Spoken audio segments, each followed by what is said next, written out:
Με τον Δημήτρη Σεβαστάκη θα συνομιλήσουμε τώρα για να αναλύσουμε την πολιτική επικαιρότητα. Καλησπέρα σας, κύριε Σεβαστάκη. Καλησπέρα και ευχαριστώ πολύ.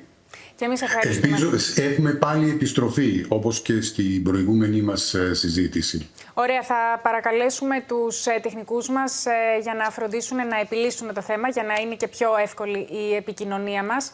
Τι να περιμένουμε από την προανακριτική? Πιστεύετε ότι οι εξελίξεις είναι προδιαγεγραμμένες ή θα υπάρξει κάποια έκπληξη? Οι εκπλήξεις είναι στα ενδιάμεσα της προανακριτικής, όπως παραδείγματος χάρη με την κατάθεση του κυρίου Φρουζή και την μήνυση που κατέθεσε η κυρία Τουλουπάκη για την τοποθέτησή του. Αυτά φωτίζουν πλευρές ενός θεμελιώδους πολιτικού προβλήματος που έχει η χώρα, που είναι δεν μπορεί να ιεραρχήσει πολιτικά το μείζον και επίσης σε κάθε στάδιο αποκαλύπτονται πολύ μεγάλες διαπλοκές του κεντρικού πολιτικού συστήματος με το διοικητικό σύστημα. Αποκαλύπτεται διαφθορά και δεν υπάρχει η αποφασιστικότητα τομής.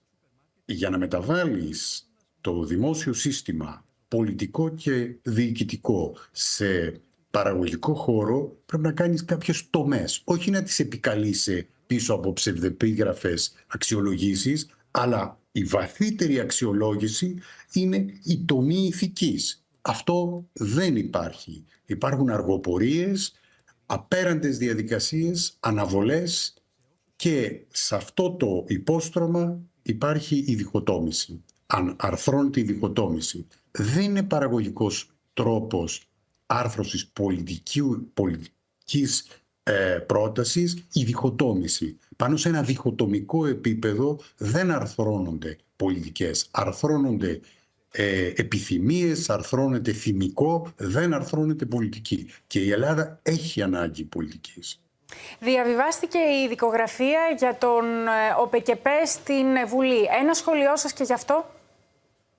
Ο ΟΠΚΠ μοίρασε χρήματα παραξία σε ανθρώπους που δεν τα δικαιούνταν, έναντι ανθρώπων που τα δικαιούνταν, αγροτών που τα δικαιούνταν.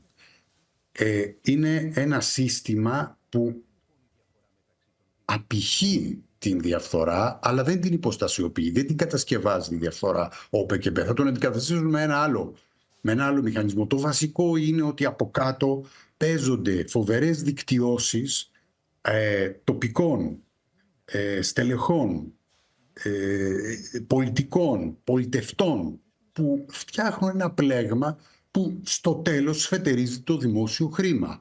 Και τα ευρωπαϊκά κονδύλια που έχουν πέσει στην Ελλάδα από τότε που ενταχθήκαμε στην ΕΟΚ, από τη δεκαετία του 70 δηλαδή, είναι τεράστια και αναρωτιέσαι αν αυτή η χώρα που ασθμένει, που δεν αναπτύσσεται, που χρεοκοπεί κάθε 20ετία, αν αυτή η χώρα μπορεί να κάνει διάθεση παραγωγική, επενδυτική δηλαδή διάθεση αυτών των τεράστιων χρημάτων που έχουν πέσει. Σαν να δωροδοκεί το πολιτικό σύστημα το ακροατήριό του. Σπαταλιώνται χρήματα γι' αυτό. Πιστεύετε ότι οι διεθνείς εξελίξεις ευνοούν επικοινωνιακά την κυβέρνηση, ενώ έχουν φύγει τα τέμπη και ο ΟΠΚΠ από την επικαιρότητα?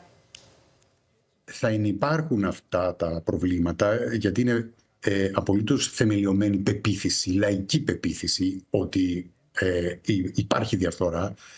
Η διεθνή συγκυρία, επειδή είναι κινδυνώδης, δημιουργεί συσπήρωση γύρω από την εκάστοτε κυβέρνηση. Είναι το ερώτημα λίγο μετά από αυτό.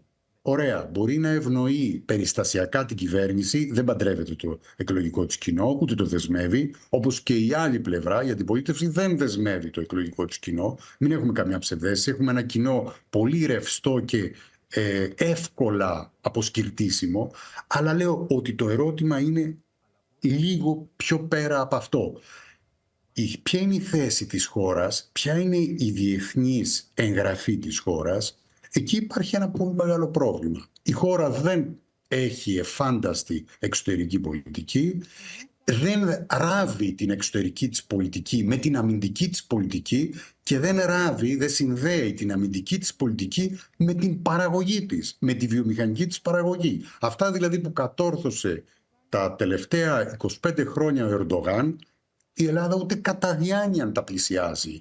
Έχουμε εθνική στρατιωτική βιομηχανία καταραίουσα ή εν πάση περιπτώσει περιθωριοποιούμενη, άρα η εθνική σου επιλογή να έχεις μηχανισμούς αποτροπής, δεν θέλεις κατάκτηση κανενός, αποτροπή θέλεις, αυτή την πολιτική απλώς την στηρίζουμε αγοράζοντας, όχι παράγοντας.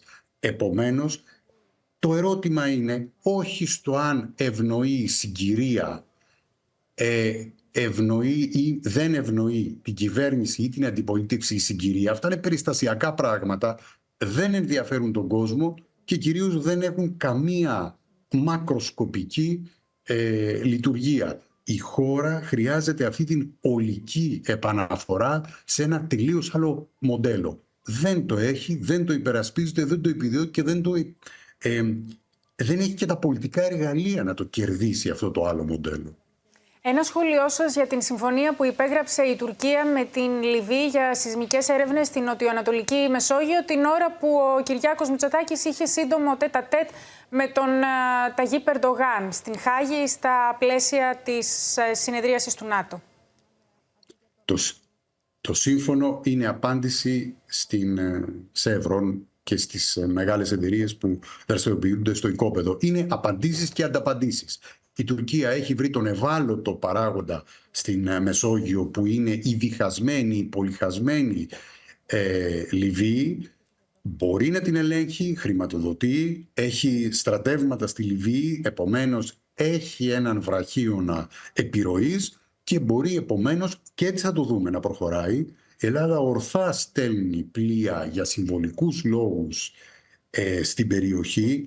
Η Ελλάδα πρέπει να αξιοποιήσει κι άλλα εργαλεία από την απλή κατευναστική ρητορική, χωρίς να σημαίνει ότι πρέπει να γίνει πολεμοκάπηλη, να προσχωρήσει σε αυτό. Πρέπει να είναι δύναμη ειρήνης, αλλά η δύναμη ειρήνης είναι ενεργητικό πράγμα. Δεν είναι παθητικό, δεν είναι ωρεολογίες και ευπρεπισμοί.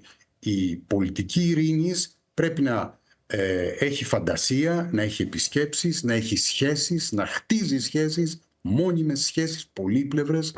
Νομίζω ότι η θεώρηση του Ισραήλ που έχει τροποποιηθεί, παραδείγματος χάριν, από τον Γιώργο Παπανδρέου, από τον Σαμαρά, από τον Τζίπρα και τώρα από τον Μητσοτάκη, ήταν μια στρατηγικά σωστή επιλογή, όμως δεν αρκεί. Πρέπει να ολοκληρωθεί με πολύ πιο πλήρεις και πολύ πιο επινοητικές πολιτικές επιλογές και διεθνείς επαφές και σχέσεις. Μάλιστα. Να έρθουμε τώρα και στην αντιπολίτευση και στην δημοσκόπηση που δημοσιεύθηκε χθες από την Ιντερβιού, σύμφωνα με την οποία στην πρόθεση ψήφου ο ΣΥΡΙΖΑ συγκεντρώνει 2,9%, το οποίο προκάλεσε και την σφοδρή αντίδραση του ΣΥΡΙΖΑ. Πώς το σχολιάζετε όλα αυτά και αν σας ξάφνιασε αυτή η δημοσκοπική πτώση? Ο ΣΥΡΙΖΑ καταγγέλει την συγκεκριμένη εταιρεία ότι δεν είναι πιστοποιημένη. Εκείνο που όμως δείχνει και αυτή η δημοσκόπηση, όπως και οι άλλες, είναι μια κατάσταση ημιθανή σε αυτό το χώρο. Σαν να μην πιστεύει ο ίδιος ο χώρος στην επιβίωσή του. Υπάρχει μια πτώση ηθικού, μια πτώση κοινωνικής αποτελεσματικότητας. Δεν ακούγεται ο ΣΥΡΙΖΑ. Δεν ακούγεται. Όχι γιατί δεν μιλάει, το να ψηφά ο ακροατής.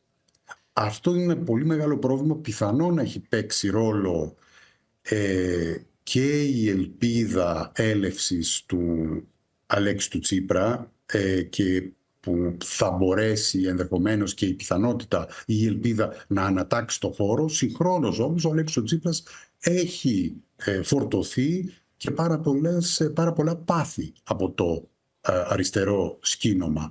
Άρα η πτώση όπως περιγράφεται ή η στασιμότητα ή εν πάση περιπτώσει αυτή η στάθμη στις ευρωεκλογές είχε αγγίξει το 15%. Είχε ιτηθεί σε σχέση με τις εθνικές εκλογές, τις ευρωεκλογές. Είχε χάσει κι άλλες μονάδες. Από το 17,5 την κακή επίδοση των εθνικών την αποδυναμώθηκε περαιτέρω. Τώρα είναι στα όρια της παλιάς μνήμης του ενιαίου συνασπισμού ή του πρώτου ΣΥΡΙΖΑ, δηλαδή του 5, 4, 6% βία. Δηλώνει ότι δεν υπάρχει ακροατήριο, ότι έχει χάσει το ακροατήριο και σε ένα μεγάλο βαθμό οφείλεται αυτό στους χειρισμούς, τους ολέθριους χειρισμούς που έγιναν μετά το 23, μετά την ήττα και με τα προβλήματα της διαδοχής, των εκλογών, των αλλαγών κομματικών πρωτοκόλων κλπ. Άρα υπάρχει περιθώριο επανάκαμψης? Η επανάκαμψη δεν μπορεί να είναι αφηρημένη. Πρώτα απ' όλα δεν μπορεί να είναι ερωτική επανάκαμψη. Δηλαδή δεν μπορεί να ξαναγίνει δελεαστικό ένα πολιτικό σχήμα που έχει χάσει αυτή του την θελκτικότητα. Η επανάκαμψη θέλει δουλειά, θέλει οργανώσεις, θέλει ανθρώπους ταμένους, θέλει ανθρώπους που πιστεύουν και εμπιστεύονται ο ένας τον άλλον.